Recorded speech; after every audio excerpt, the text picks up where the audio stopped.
Bonjour tout le monde, c'est Dr D et aujourd'hui on se retrouve pour une nouvelle vidéo. Maintenant, on va toujours rester dans le cadre de la Révolution française. On va parler de Maximilien de Robespierre. Pour ceux qui ne savent pas c'est qui, c'est un député du tiers d'État de la France. Ouais, bon, ça va être comme d'habitude, ok? J'aurais dû le dire avant, mais ça va être dans toutes les vidéos à peu près. Mais il va sûrement avoir 2 vidéos sur le même personnage, vu qu'on va faire du gameplay et sur un jeu vidéo. Puis l'autre, on va parler de ce qu'il fait, de qui il est.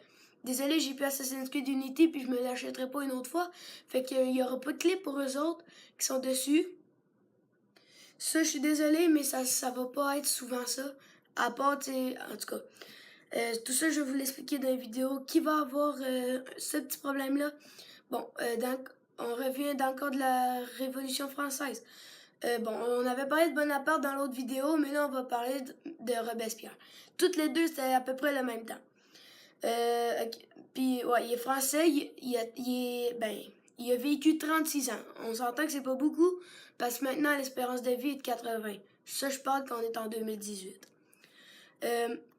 L'origine, il est français, puis il est député du tiers d'État de la France. Il est né le 6 mai 1758 et le 28 juillet, puis il est mort le 28 juillet 1794. Bon, du rêve au cauchemar, c'est pas mal ce qui s'est passé, parce que au départ, Maximilien, il était juste avocat. Il a pris part dans la Révolution française, puis il a été élu député du tiers en 1789. Il milite pour l'égalité des droits contre l'esclavage et la peine de mort.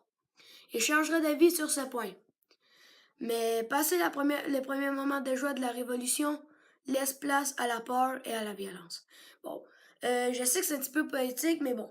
Robespierre, il va prendre la tête de la République dans cette période de trouble pour établir l'ordre. Il va mettre en place la politique de terreur, à l'origine de plus de 100 000 morts. 100 000 guillotinés ou fusillés.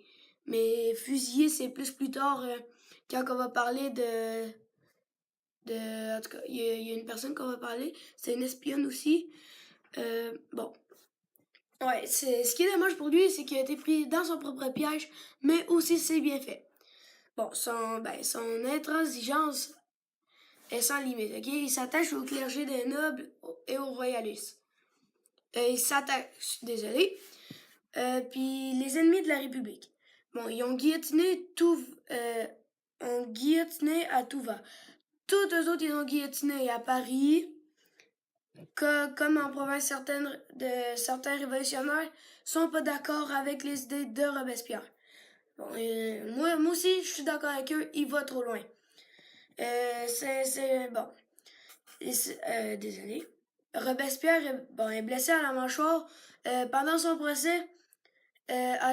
Pour se défendre pour se défendre dans son propre procès, le lendemain sera à son tour guillotiné comme les autres qui ont fait guillotiner depuis le début.